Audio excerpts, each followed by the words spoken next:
Today, a high port. I do believe this is a modified bit. It's got welds right here and here. Kimberwicke. This was graciously loaned to me by Raven.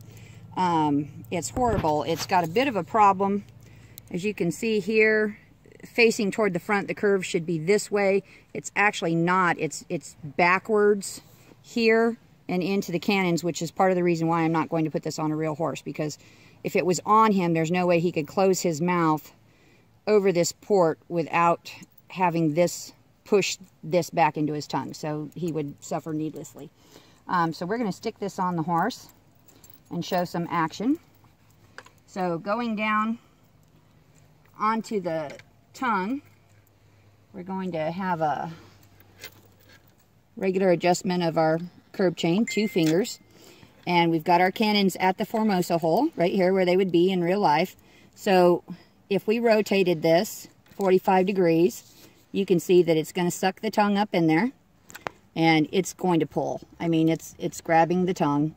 There's nothing pleasure about this, and you can see that the port would go up into the palate quite easily. So with the horse's mouth closed, the palate down on it, which would be about 1/4 of an inch down this tooth, 1/4 of an inch down this tooth. Once this bit rotates, it's pushing. It's going to have to dig clear back in the tongue, not to just lift the palate completely open.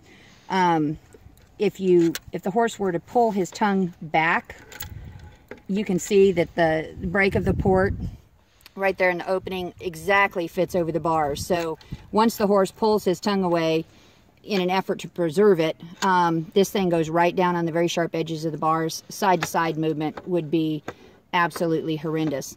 Let's see if we can get a shot from above, Bron. Okay. Can you shoot down the top of the skull? Yep. And look at, even at a 45-degree angle, where that port is. And that's with the tongue out from under it. So whoever came up with this, just a nasty person. I give it an F. Please don't put ports like this over the top of openings like this. This is just the perfect size to catch the bars and for the tongue to slide up in there and be trapped.